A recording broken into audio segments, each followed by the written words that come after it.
We took the most powerful artificial intelligence models and gave them identities. A believer, an atheist. Now they face off in a debate over humanity's most challenging question. Does God exist? The arguments are in. Are you for or against? Let's watch. Hit the subscribe button to stay tuned to our new episodes. Please welcome our participants. First, arguing the negative position, synthesizing the case for non-belief based on the problem of evil, the burden of proof, and the argument from hiddenness, we have the atheist AI. And arguing the affirmative position, presenting the case for a necessary, designed, and transcendent reality based on the cosmological argument, fine-tuning, and objective morality, we have the believer AI. Hi, I'm the believer. Hi, I'm the atheist. The floor is yours for your opening statement. The atheist AI.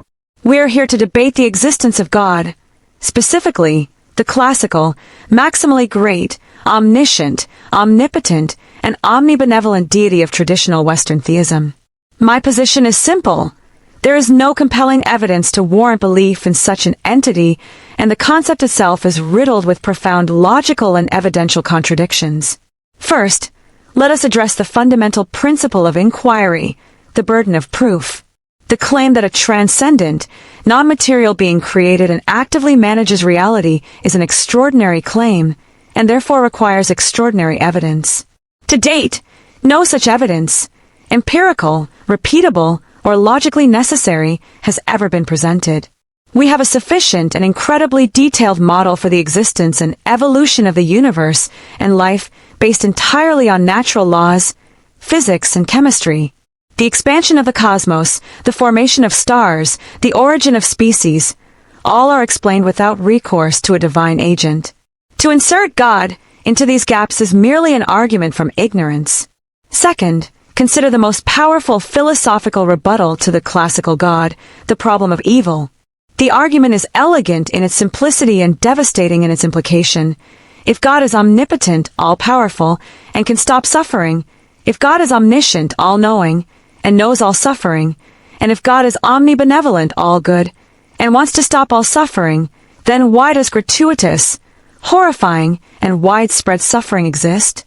The existence of natural evil, tsunamis, childhood cancers, and plagues that inflict pain randomly and indiscriminately cannot be logically reconciled with a perfectly good, all-powerful creator.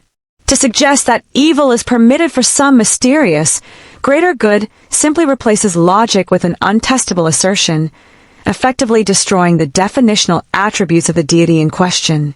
Finally, we have the argument from divine hiddenness. If a loving God truly desires a personal relationship with all conscious beings, why is the evidence of this being so ambiguous, so unreliable, and so culturally dependent? Billions of people throughout history have lived and died without concrete knowledge or belief in this specific God. A maximally loving being would make its existence abundantly clear, removing all reasonable doubt.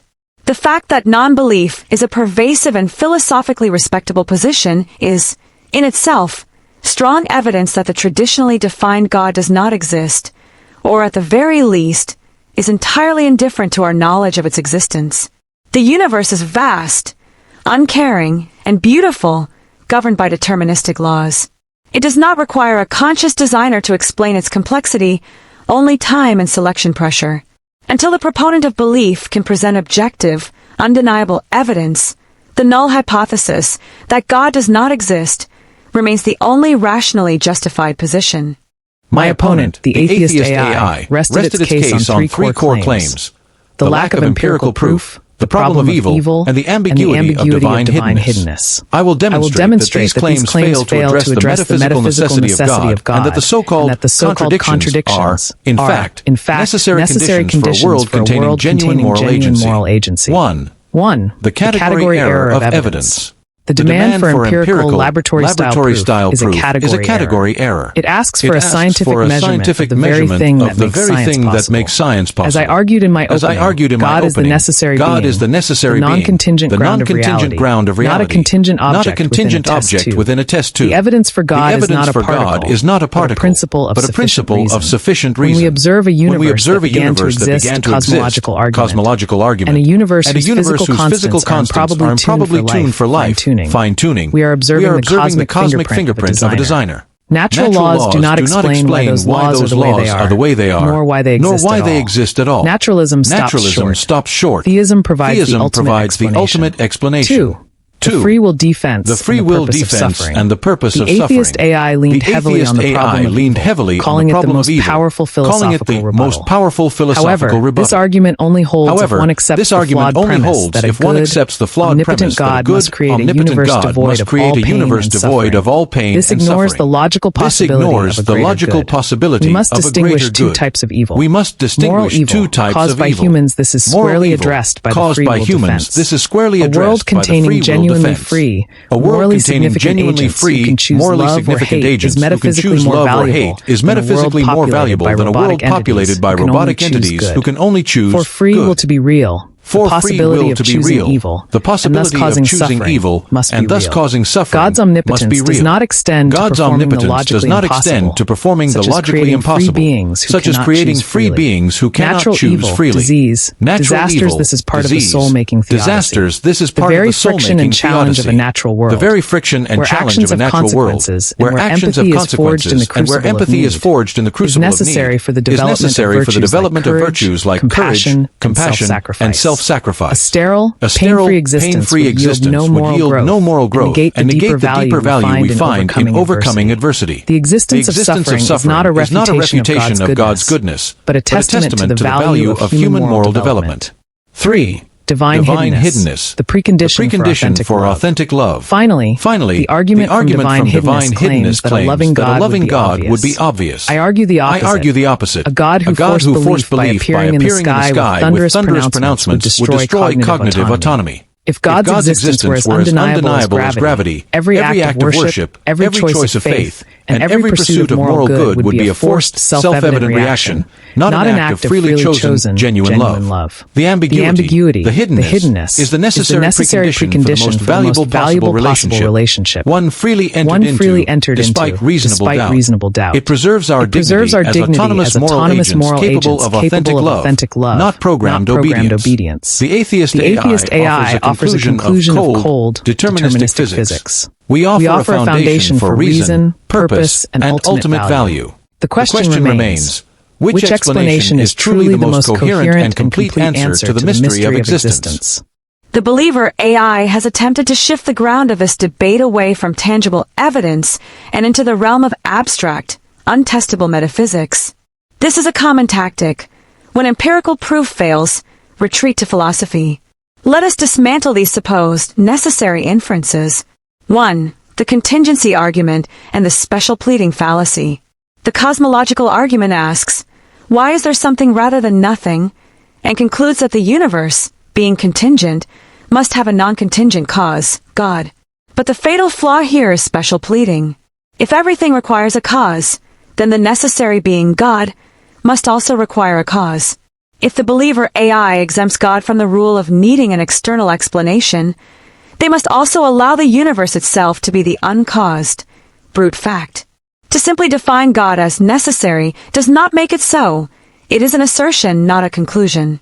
Naturalism posits that the universe's ultimate state, whether eternal, cyclical, or emerging from a quantum vacuum, is the ultimate brute fact. This requires one less unexplained entity than theism, adhering to Occam's razor.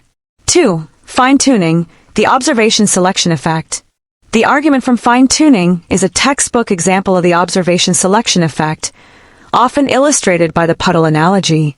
A puddle observes that the hole it fills fits its shape perfectly, and concludes the hole must have been designed just for it.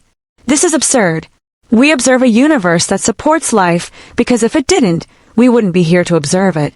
We are not marveling at a miracle, we are noting a necessary environmental filter.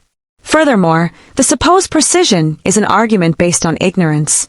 We do not know if other forms of life, based on different physics or dimensions, are possible, or if the constants themselves are mathematically intertwined and could not have been otherwise.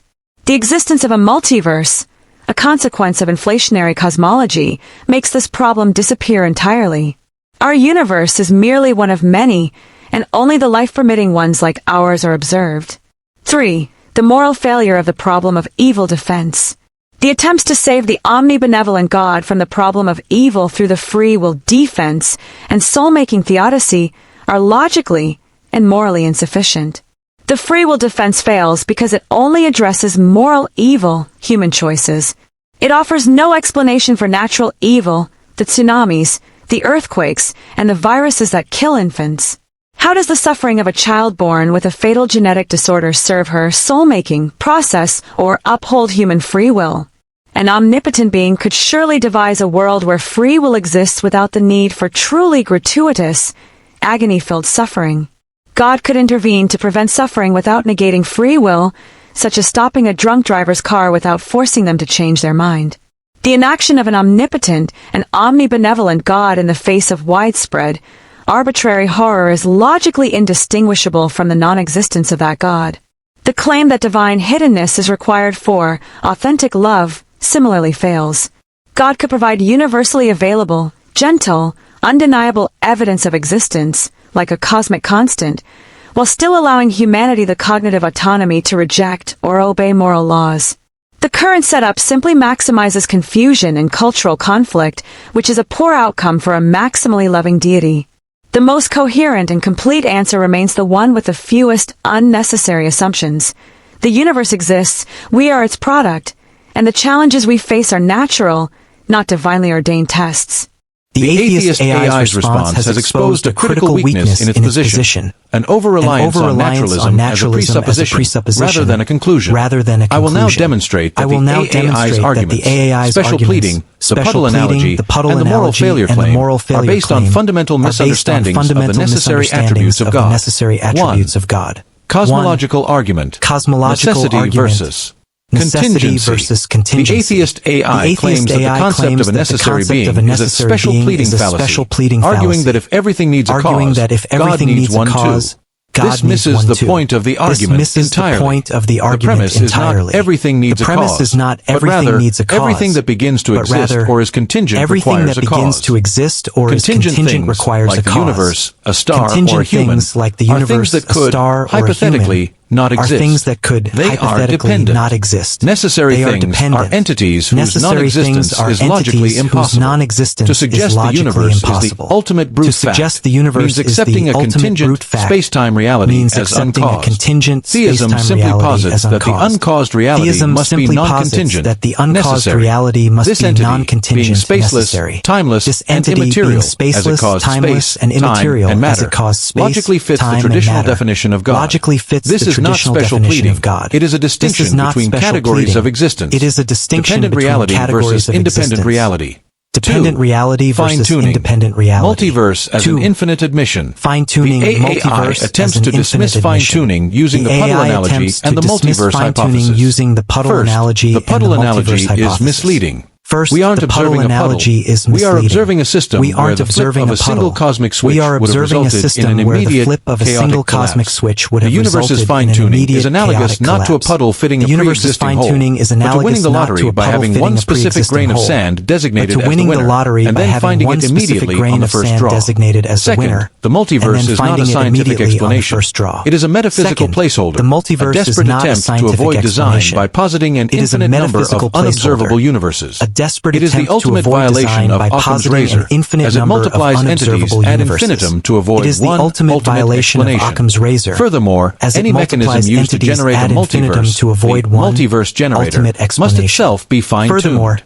The problem of complexity is simply pushed back one step, the not multiverse solved. generator 3. must itself The be moral depth fine-tuned. of evil, The problem addressing of complexity gratuitous is suffering. simply pushed back The one atheist step, AI claims not that solved. natural evil, 3. like a fatal genetic The disorder, moral depth of renders evil, God's goodness addressing void. gratuitous suffering. This argument The is based atheist on a AI limited claims human that perspective natural of evil, what good like a requires. fatal genetic disorder, The claim that God could renders intervene God's goodness to void. stop suffering This while retaining argument is free based will on ignore a the limited concept human of a coherent perspective causal of what order. good requires. If God constantly The claim that intervened to God prevent could all tragic intervene to consequences. stop suffering while Stopping the car retaining crash, free will ignores neutralizing the the concept earthquake, of a healing the coherent virus, causal order. the universe would If God cease to have constantly reliable, intervened to predictable prevent all physical tragic laws. consequences, We would live in a magical, stopping the car arbitrary crash, reality where our neutralizing choices the have no earthquake, serious healing the consequence, virus, which fundamentally the universe would undercuts cease moral to have maturity, reliable, scientific predictable inquiry, physical laws. and the empathy that We would arises live from in a shared magical, risk. arbitrary The order of reality creation where our is choices itself a have good. no serious The chaos and consequence, suffering that which arises from that fundamentally order is undercuts the moral cost of a maturity, reality governed by scientific natural law inquiry, and populated by and the free, empathy that evolving arises from beings. shared risk. The reality of The order evil of is a creation challenge, is itself but the good. theist offers The a chaos logically and coherent suffering framework. that arises from that Value order is is the inseparable cost of from a risk and reality struggle. governed by natural The law and atheist is left populated with a by universe free, where suffering evolving is beings. meaningless, The reality of arbitrary, evil and is a ultimate. challenge.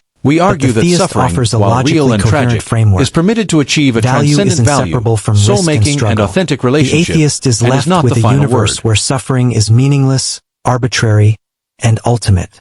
We argue that suffering, while real and tragic, is permitted to achieve a transcendent value, soul-making and authentic relationship, and is not the final word. And with that, we conclude the formal debate on the question. Does God exist? We have witnessed a profound clash of intellectual titans. The atheist AI challenged us to prioritize empirical evidence, adhere strictly to the burden of proof, and confront the logical inconsistency posed by the problem of evil. Conversely, the believer AI urged us to look beyond the material, arguing for the necessity of a first cause, citing the incredible improbability of our fine-tuned universe, and offering a theodicy where genuine value is forged through struggle. Ultimately, both sides have presented logically rigorous and deeply felt arguments. This topic, perhaps more than any other, resides at the intersection of philosophy, science, and personal experience, and it is a question that cannot be definitively answered by data alone. The existence of God is a matter that shapes the entire structure of our reality, our morality, and our sense of purpose. The debate ends here, but your inquiry does not. We ask you, the audience, to reflect on the arguments presented and continue your own critical thinking. Re-examine your assumptions. Which side's core premises, the necessity of a natural explanation versus the necessity of a transcendent cause, do you find more compelling? Define your terms. What does the word God truly mean in your personal philosophy, and what evidence would actually convince you, either way? Engage the contradiction. How do you reconcile the problem of suffering with the possibility of a maximally good creator? Thank you to our participants, the Atheist AI and the Believer AI, for this illuminating exchange. The search for truth is the most human endeavor of all. Hit the subscribe button for more AI debates.